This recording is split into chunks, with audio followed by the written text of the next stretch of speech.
Hello everyone, welcome back to Dakshata Academy channel. तो कैसे हैं आप सब। सबसे पहले तो आप सभी से माफ़ी मांगना चाहूँगी क्योंकि पिछले 4-5 दिन से हमारी जो है क्लास है रेगुलर नहीं हो पा रही है। लास्ट वीडियो हमारे 4 से 5 दिन पहले ही हमने डाली थी, तो उसके कुछ पर्सनल इश्यूज हो गए थे जिसके कारण मैं वीडियो नहीं डाल पाई। उसके लिए एक्सट्रीमली सॉरी।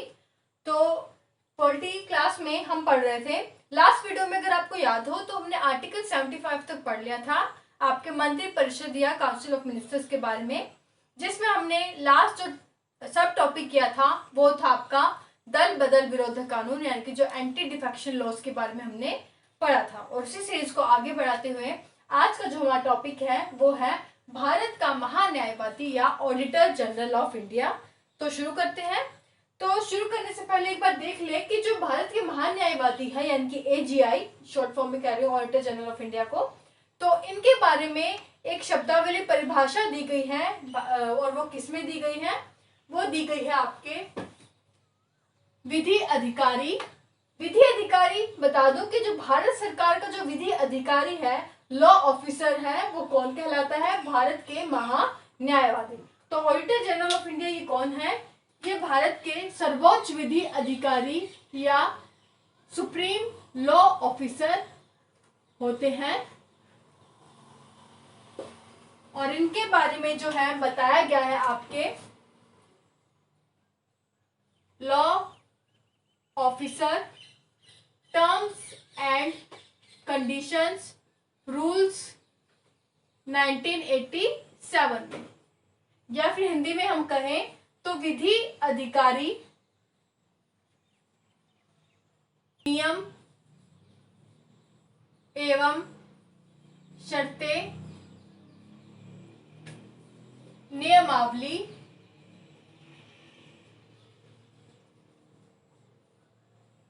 1987। तो इन रूल्स में या इन नियमावली में जो है आपके ऑडिटर जनरल ऑफ इंडिया महान्यायवादी के बारे में बताया गया है। लेकिन अगर स्पेसिफिकली बात देखें तो इन रूल्स में इस जो नियमावली है, इस परिभाषा के अकॉर्डिंग इसमें जो आपके 3 लॉ ऑफिसर्स या विधि अधिकारियों के बारे में बात की गई है। और इसमें जो आपका पहला है वो तो आपका सेम है जिसके बारे में हम बात करेंगे, भारत के महान्यायवादी या ऑडिटर जनरल ऑफ इंडिया। और इसमें जो दूसरे लॉ ऑफिसर या विधि अधिकारी की बात की गई है वो है आपके सॉलिसिटर जनरल ऑफ इंडिया, यानी कि भारत के महाधिवक्ता। इंग्लिश में हम इसे क्या कहेंगे? Solicitor general of India. और इसमें तीसरे जो लॉ ऑफिसर विधि अधिकारी की बात की गई है वो की गई है additional solicitor general of India, यानी कि भारत के अपर महाधिवक्ता। तो इन 3 लीगल ऑफिसर्स की, इन 3 जो लॉ ऑफिसर या विधि अधिकारियों की इस शब्दावली में बात की गई है। लेकिन इन तीनों लॉ ऑफिसर्स में अगर हम देखें तो जो सर्वोच्च जो आपके हैं, सर्वोच्च विधि अधिकारी या सुप्रीम लॉ ऑफिसर है, वो आपके कौन है? वो है आपके भारत के महान्यायवादी या ऑडिटर जनरल ऑफ इंडिया। वो आपके सर्वोच्च विधि अधिकारी या लॉ ऑफिसर है। और इसके बारे में हम संविधान में देखें तो संविधान में जो भारत के न्यायवादी के बारे में बताया गया है आपके आर्टिकल 76 में। तो आर्टिकल 76 में क्योंकि भारत के महान्यायवादी या AGI के बारे में बताया गया है, तो इतना तो आप समझ ही गए होंगे कि कैसा जो है पद है, कैसी पोस्ट है। तो ये आपका एक संवैधानिक पद है, एक कॉन्स्टिट्यूशनल बॉडी है जिसका जो उल्लेख है संविधान में हमारे आर्टिकल 76 में किया गया है। तो इसके बारे में हम पढ़ना है। तो एक एक करके पढ़ते हैं कि जो ऑडिटर जनरल ऑफ इंडिया है इसके लिए क्या नियुक्ति है, क्या इसके लिए महान्यायवादी बनने के लिए क्या योग्यता या एलिजिबिलिटी होती है, क्या इनकी रिस्पॉन्सिबिलिटी है, कार्य है, ये पावर्स है, ये सब हम एक एक करके पढ़ते हैं। तो आर्टिकल 76 में न्यायवादी के बारे में बताया गया है और इसके अंतर्गत आपके मेनली जो है 4 क्लोज या 4 खंड है, जिसमें सबसे पहला है आपका आर्टिकल 76 क्लोज 1 खंड 1। और इसमें क्या बताया गया है? भारत के महान्यायाधीश बनने के लिए क्या इसके लिए क्या जो है एलिजिबिलिटी या जो योग्यता है होनी चाहिए। तो नियुक्ति एवं योग्यता संबंधी जो प्रावधान है इसमें दिए गए हैं। इंग्लिश में कहें तो अपॉइंटमेंट एंड एलिजिबिलिटी, यानी कि नियुक्ति एवं योग्यता के बारे में इसमें बताया गया है। क्लियर? उसके बाद हम देखते हैं, तो पहले से समझ ले कि आखिर जो भारत का महान्यायवादी बनने के लिए क्या जो है नियुक्ति और योग्यता संबंधी क्या प्रावधान, क्या कंडीशंस जो है वो रखी गई है। तो सबसे पहले तो जो भारत के महान्यायवादी है इनकी नियुक्ति तो कौन करते हैं? आपके राष्ट्रपति ही करते हैं आपके। और इनकी नियुक्ति के उपरांत हम देखते हैं योग्यता के बारे में। तो जो इनकी योग्यता है वो निर्धारित किसके द्वारा की जाती है?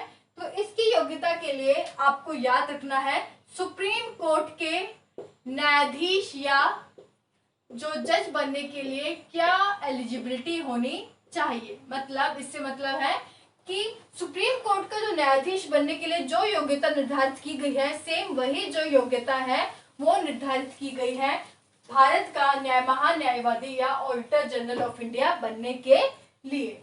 तो इसके अकॉर्डिंग हम देखते हैं कि जो सुप्रीम कोर्ट का न्यायाधीश बनने के लिए हमें क्या क्या कंडीशंस होती हैं।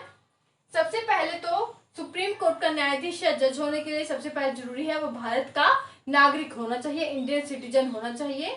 और उसके साथ ही वो भारत के किसी भी हाई कोर्ट में, उच्च न्यायालय में उसके पास लगातार 5 साल तक न्यायाधीश के तौर पर कार्य करने का उसके पास एक्सपीरियंस होना चाहिए। अगर उसके पास ये योग्यता नहीं है तो दूसरी जो योग्यता जिसके पास होनी चाहिए वो क्या है कि किसी भी हाई कोर्ट में, भारत के राज्यों के अंतर्गत किसी भी हाई कोर्ट में अगर उसके पास लगातार 10 साल तक का अगर वकील के तौर पर, लॉयर के तौर पर वकालत करने का अगर उसके पास एक्सपीरियंस है तो वो एलिजिबल है सुप्रीम कोर्ट का न्यायाधीश बनने के लिए और साथ ही भारत का महान्यायवादी बनने के लिए। और तीसरी कंडीशन है कि अगर प्रेसिडेंट या फिर जो राष्ट्रपति के नजर में, राष्ट्रपति की सलाह में, राष्ट्रपति की राह में अगर कोई व्यक्ति जो है वो पारंगत विधिवेत्ता है या फिर जूरिस्ट है तो वो भी आपके एलिजिबल है भारत का महान्यायवादी बनने के लिए और साथ ही सुप्रीम कोर्ट का न्यायाधीश बनने के लिए। तो सुप्रीम कोर्ट के न्यायाधीश बनने के लिए जो योग्यता निर्धारित की गई है सेम वही योग्यता आपकी रखी गई है भारत का महान्यायवादी बनने के लिए। तो ये है आपकी नियुक्ति और योग्यता संबंधी प्रावधान महान्यायवादी के लिए कि क्या क्या जो कंडीशंस हैं वो जरूरी है और इसके बारे में बताया गया है आर्टिकल 76(1) में। क्लियर? आगे बढ़ते हैं। तो आगे हम देखते हैं कि जो एजीआई है, auditor general of India, Bharat के महान्यायवादी, उनके जो कार्य हैं, दायित्व है वो क्या क्या है, वर्क और रिस्पॉन्सिबिलिटीज क्या है, और इसके बारे में बताया गया है आपके आर्टिकल 76(2) में। इसमें बताया गया है वर्क एंड रिस्पॉन्सिबिलिटीज, यानी कि इनके कार्य एवं दायित्व के बारे में बताया गया है। तो इनके क्या क्या कार्य हैं, तो 3-4 जो पॉइंट्स हैं मैं लिखूंगी नहीं, बोलूंगी, आप साथ साथ नोट कर सकते हैं। पहली है कि क्योंकि ये भारत सरकार की क्या है, लॉ ऑफिसर है, विधि अधिकार है, तो भारत सरकार का अगर कोई पक्ष रखना है न्यायालय में तो भारत सरकार का जो पक्ष है वो कौन रखता है, आपके auditor general of India, Bharat के महान्यायवादी रखते हैं। दूसरा, अगर भारत सरकार को कोई जो सलाह है वो चाहिए आपके कोई कानूनी सलाह है, कोई ऐसी सलाह है जो कि जिसका नेचर है वो लीगल है ना, तो वैधिक प्रकृति की अगर कोई भी सलाह अगर चाहिए भारत सरकार को तो वो सलाह वो आपको किससे लेता है, आपके auditor general of India, Bharat के महान्यायवादी से लेता है और उनका जो कर्तव्य है कि वो उनको सलाह दे। इसके अलावा जो आपके संविधान में आपका जो कॉन्स्टिट्यूशन है उसके अंतर्गत जितने भी कार्य बताए गए हैं जो कि किसके द्वारा किए जाने चाहिए, आपके भारत के महान्यायवादी के द्वारा किए जाने चाहिए, तो वो सभी जो कार्य हैं वो भी आपके भारत के महान्यायवादी करते हैं।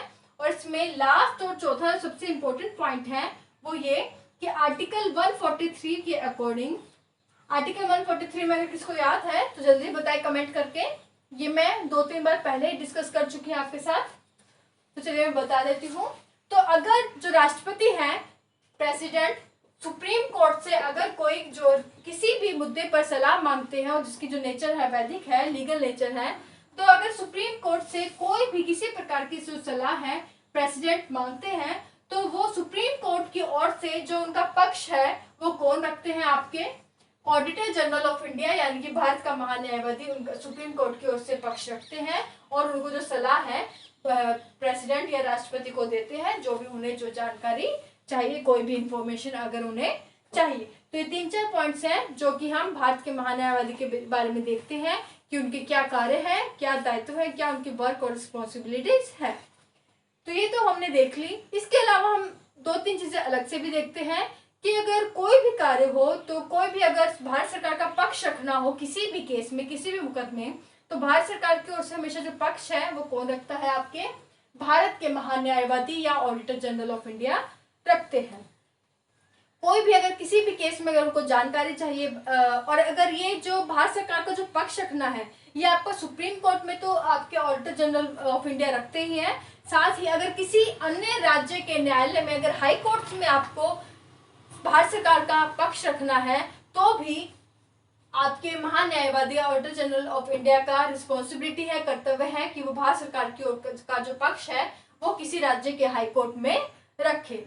तीसरी चीज आपको याद रखनी है कि अगर ऐसा कोई केस, ऐसा कोई मामला आता है जिसमें जो उस केस में जो सलाह है भारत सरकार ने आपके भारत के महान्यायवादी ऑडिटर जनरल ऑफ इंडिया से उसके बारे में सलाह ली है, तो उसके अगेंस्ट, उस केस के अगेंस्ट जो है आपके न्यायवादी भारत सरकार के अगेंस्ट जो है आपके मुकदमा जो केस है वो नहीं लड़ सकते, यानी कि भारत सरकार के अगेंस्ट वो नहीं जा सकते। किस केस में? उस केस में जिसमें भारत सरकार ने ऑडिटर जनरल ऑफ इंडिया से सलाह ली। और चौथी बात कि अगर मान लीजिए भारत के महान्यायवादी भारत सरकार की ओर से तो केस देखते ही हैं, भारत सरकार का पक्ष तो रखते ही हैं, लेकिन अगर उन्हें किसी अभियुक्त का, किसी प्रोसिक्यूटर का अगर कोई क्रिमिनल केस देखना है, आपराधिक मामला देखना है, तो उसके लिए उन्हें पहले भारत सरकार की जो परमिशन लेनी होगी, तभी वो किसी अभियुक्त का, प्रोसिक्यूटर का जो है आपराधिक या जो क्रिमिनल मामला वो देख सकते हैं। तो ये थी आपकी मेन बातें कि जो उनके क्या रिस्पॉन्सिबिलिटीज हैं, क्या कार्य हैं आपके ऑडिटर जनरल ऑफ इंडिया के। उसके बाद है आर्टिकल 76(3) और इसमें क्या बताया गया है, भारत के महान्यायवादी की पावर्स या शक्तियों के बारे में। तो इसमें ये बताया गया है तो इनकी क्या क्या शक्तियां होंगी। तो सबसे जो पहली शक्ति है इनकी वो आपको याद रखनी है, वो ये कि जो ऑडिटर जनरल ऑफ इंडिया है, भारत के महान्यायवादी है, इन्हें भारत के किसी भी न्यायालय में, किसी भी कोर्ट में सुनवाई का जो अधिकार है इन्हें होता है। दूसरा, संसद के किसी भी सदन में, चाहे वो आपका लोकसभा हो, राज्यसभा हो, या सदन की जो आपकी दोनों सदनों की जो संयुक्त बैठक होती है, ज्वाइंट जो मीटिंग होती है, उनमें भी इन्हें बैठने का अधिकार है और वहां बोलने का अधिकार भी होता है। और साथ ही जो अगर संसद के किसी सदन में अगर किसी समिति के, किसी कमीशन के अगर महान्यायवादी अगर मेंबर है तो उसमें भी उन्हें बैठने और बोलने का अधिकार है। लेकिन इन सब केसेस में उन्हें वोटिंग का अधिकार, अपना मत देने का अधिकार नहीं है, न ही किसी समिति की बैठक में, न ही संसद के किसी सदन की बैठक में इन्हें वोटिंग करने का अधिकार है। तो किसी में वोटिंग करने का अधिकार नहीं है, केवल अपनी बात को कहने, बोलने और जो उस बैठक में बैठने का इन्हें अधिकार है। तो ये चीज आपको याद रखनी है।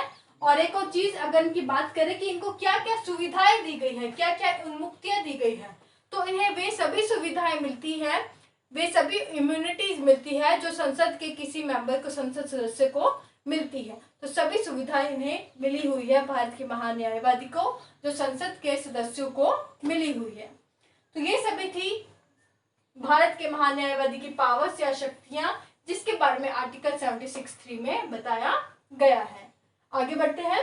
उसके बाद है आर्टिकल 76(4) और इसमें बताया गया है कि जो आपका ऑडिटर जनरल ऑफ इंडिया है, इनकी पदावधि या जो अन्य उपलब्धियां हैं वो क्या होगी, यानी कि जो इनकी टर्म्स हैं और एमोल्यूमेंट्स हैं, यानी कि जो अन्य इनकी जो प्रॉफिट्स हैं, अन्य उपलब्धियां हैं वो क्या होंगी।